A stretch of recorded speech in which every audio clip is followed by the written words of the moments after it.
Shalom saudara-saudari yang dikasihi Tuhan, berjumpa lagi dalam program Call of Faith, panggilan iman. Dan saya percaya setiap renungan firman Tuhan pasti kita mengalami anugerah, iman kita semakin terus bertumbuh dalam Tuhan. Dan tema yang saya akan bahas melanjutkan mengenai iman harus pede, percaya Dia, Yesus adalah Tuhan. Dan saat ini episode yang ketiga.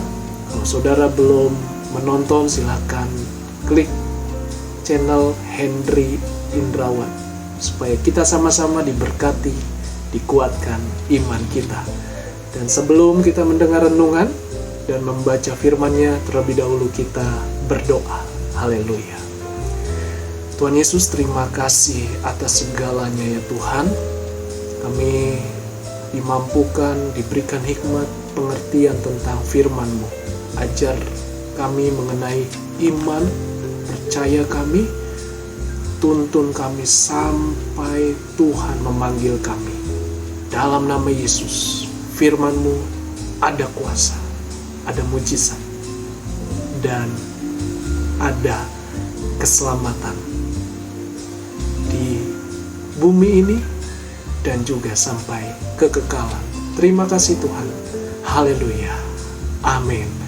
Mari saudara, kita baca kitab dalam kitab Ibrani 11 ayat yang ke-7 sampai ke-9. Karena iman maka Nuh dengan petunjuk Allah tentang suatu yang belum kelihatan, dengan taat mempersiapkan bahtera untuk menyelamatkan keluarganya. Dan karena iman itu ia menghukum dunia, dan ia ditentukan untuk menerima kebenaran sesuai dengan imannya. Nah, karena iman Nuh, atau maka Nuh dengan petunjuk Allah. Kata petunjuk berarti berbicara tentang kepekaan, yaitu roh kita dengan roh Allah, Roh Kudus. Itulah kepekaan yang sejati, dan juga didasari dengan pembacaan firman. Dari mana kita bisa tahu untuk kepekaan roh kita? Karena firman-Nya. Itu petunjuk yang pasti Nuh alami. Yang kedua, kita belajar tentang hikmat-Nya. Hikmat Allah atau hikmat Roh Kudus itu tanpa batas, melampaui segalanya. Dan juga dia taat dan tekun, sesuatu yang diperjuangkan. Jadi saudara, iman itu mengajarkan banyak hal, di mana Nuh diberikan petunjuk Allah sesuatu yang belum dilihatnya. Dan dia taat mempersiapkan bahtera untuk menyelamatkan keluarganya. Selalu ada pertolongan, perlindungan Allah di tengah-tengah badai kehidupan. Seperti Nuh, tiba-tiba seluruh dunia ditimpa dengan air bah karena manusia itu begitu jahat, begitu banyak melakukan pemberontakan kepada Allah. Mereka tahu adanya Allah, tapi mereka tidak peduli tentang hakikat Allah yang kudus.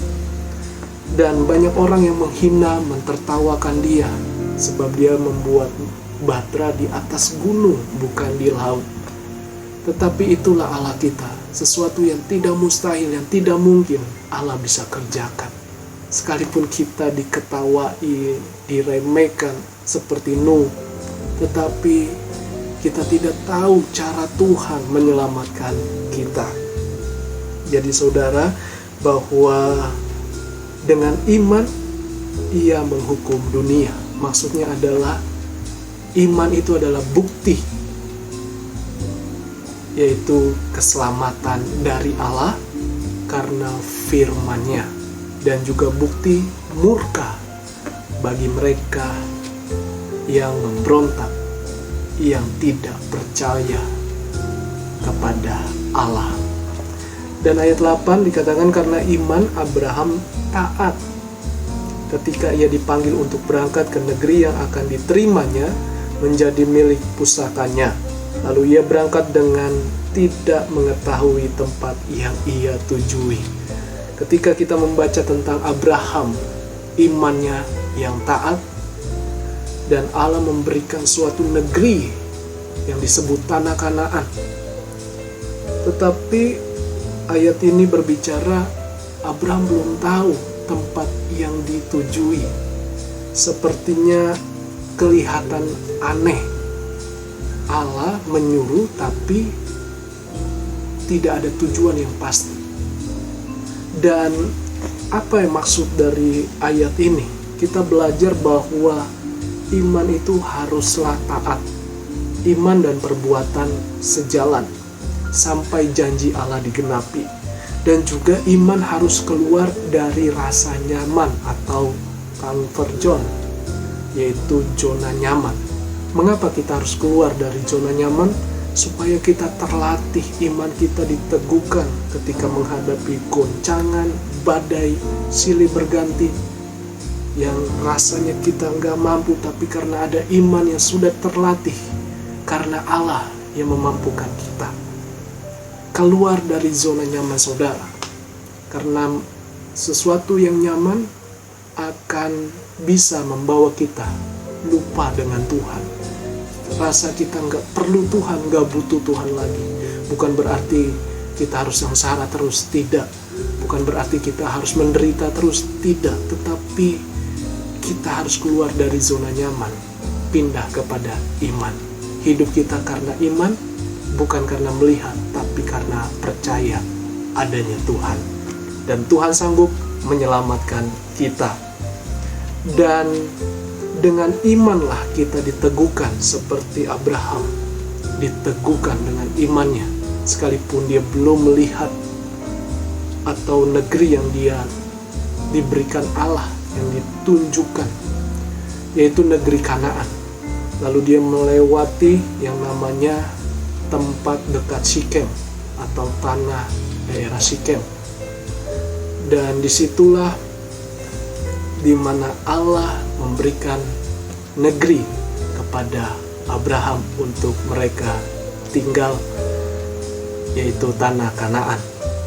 Dan saudara yang dikasih Tuhan, di ayat yang ke-9 juga, karena iman ia diam di tanah yang dijanjikan itu seolah-olah di suatu tanah asing, dan di situ ia tinggal di kemah dengan Ishak dan Yakub yang turut menjadi ahli waris janji yang satu itu. Jadi dengan iman, di mana Abraham diam di tanah itu, tanah Sikem, lalu akan menuju ke tanah Negeb, dan di tanah Sikemlah dia mulai berdiam menjadi orang asing. Kata diam di sini bukan pasif, tetapi mulai dia bersosialisasi, ya, maksudnya adalah bersosial, dan juga dia harus mulai merintis, mulai mengetahui daerah itu, dia mulai berjuang, dan itulah iman. Tidak diam pasif, tapi aktif. Diam di sini artinya kita mulai berjuang, mulai kita mengenal akan daerah itu, dan kita akan mulai terus berusaha.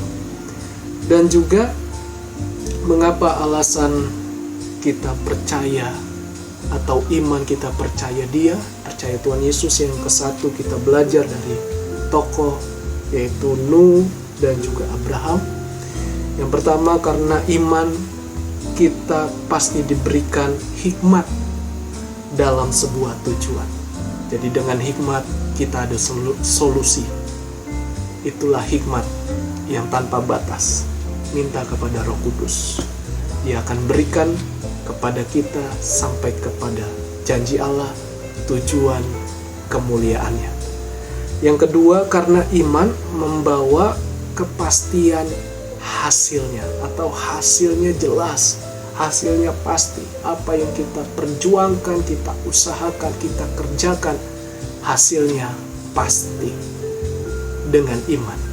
Bukan karena melihat, tapi karena percaya Tuhan. Yang ketiga, karena iman ada berkat atau blessing Allah, dan itu akan diperoleh sampai keturunan. Dikatakan seperti Ishak dan Yakub yang turut menjadi ahli waris. Artinya ada keturunan-keturunan yang pasti akan diberkati Tuhan selama kita hidup dalam kebenaran, dalam iman yang teguh. Sekalipun badai hidup yang kita alami silih berganti, sekalipun penderitaan, tetapi kita tetap beriman teguh, yakin bahwa Tuhan menyertai kita. Tuhan pasti memberkati dengan berkat-Nya, berkat atau blessing-Nya kepada anak-anaknya, kepada orang-orang yang sungguh-sungguh mencari Dia. Itu saja yang saya bisa bagikan, dan akan lanjut lagi ke episode yang keempat. Dan saya percaya lewat iman kita semakin diteguhkan mengikut Tuhan sampai akhir hidup kita. Tuhan Yesus memberkati kita semua. Shalom. Haleluya.